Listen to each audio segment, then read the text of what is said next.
Hello and welcome to Easy Education. I am Ritu Patra and today in Polity series, in this segment we will study about the preamble and the schedule of the Constitution of India. Okay, so let's start. Now first, preamble. What the preamble means? Preamble means the introduction or essence of the Constitution. You can say it prepares to the Constitution. Preface, you can say. Preface to the Constitution. Okay. Next, Mr. M.A. Palkiwala, an eminent jurist and an expert, called the preamble as the identity of the Constitution. Okay, this is most repeated question. Next, India followed the USA to include preamble in the Constitution, or it may asked that from where we took preamble.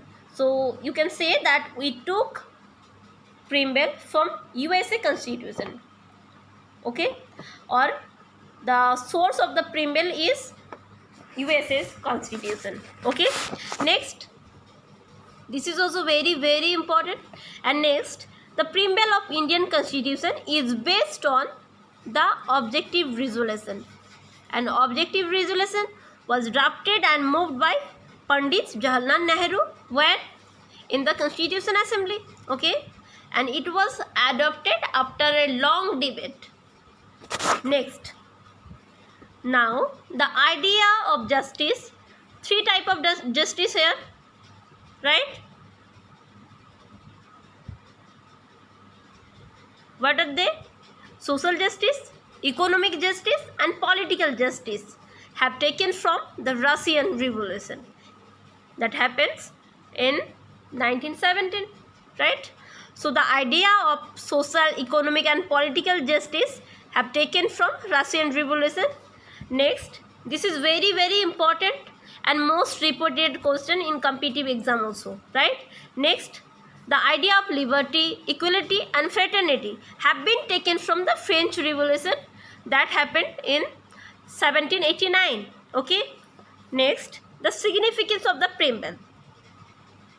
You should recall these 2 points very much because it's most repeated question in competitive exam.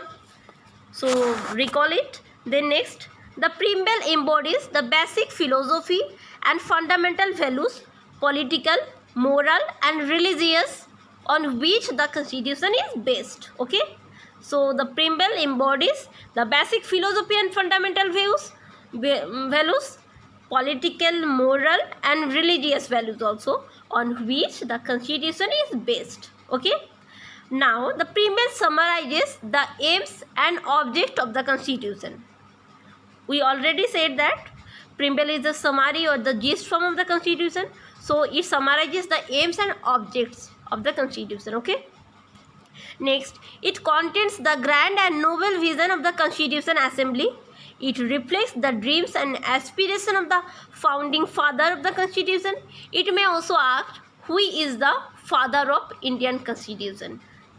Comment it in the comment section. Okay, next, though the preamble is not enforceable in any court of law. Okay, so our preamble is not enforceable by any law, but it provides a key to understanding and interpretation of the Constitution. Okay, next, now the amendability of the preamble. Whether the preamble can be amended under Article 368 or not. This question arose for the first time in the Kesavananda Bharati case in 1973. This is a very important case, Kesavananda Bharati case. Let's see. Previously in Berubari case, the Supreme Court held that the preamble was not a part of the Constitution. See carefully. In Berubari case, Supreme Court said that preamble was not a part of the Constitution. But in Kesavananda Bharati case, Supreme Court held that preamble is a part of the Constitution. Okay, and it can be amended, and it's subject to the condition that no amendment is done to the basic feature of the Constitution. That means in Kesavananda Bharati case, Supreme Court said that that preamble is a part of the constitution. It can be amended, but we can't amend the basic feature of the constitution, right? Very important point. And next, the preamble has been amended only once till now, okay? And when it amended in 1976 by 42nd Constitutional Amendment Act, and that time three new words were added, that are socialist, secular and integrity, okay? And this amendment was held to be valid, right? Next, here you should remember this point very carefully, because this is very important and most repeated in exam. So the three words inserted in 42nd Amendment Act, and till now there is only one amendment of the preamble, or that happens in 1976, okay? Next, now the schedule of the Indian Constitution. So the Constitution of India at the time of its adoption had only 8 schedules, okay, to which 4 more were added till the succeeding years, okay? So let's see the first schedule.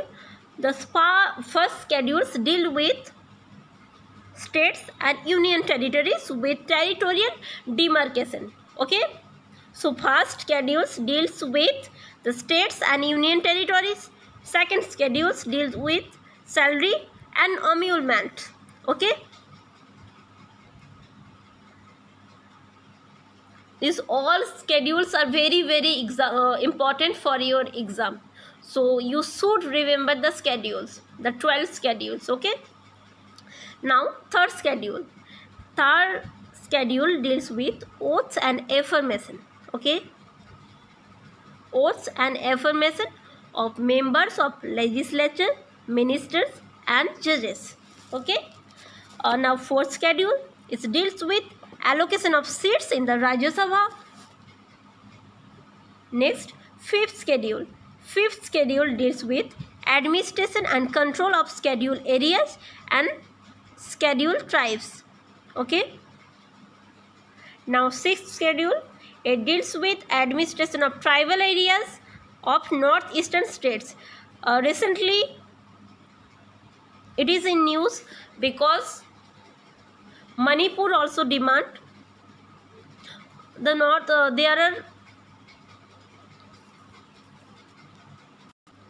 because Arunachal Pradesh demanded a special provision in the 6 schedules. That's why it was in news, right? Next, seventh schedule. Seventh schedule deals with the distribution of power between the union and the state government.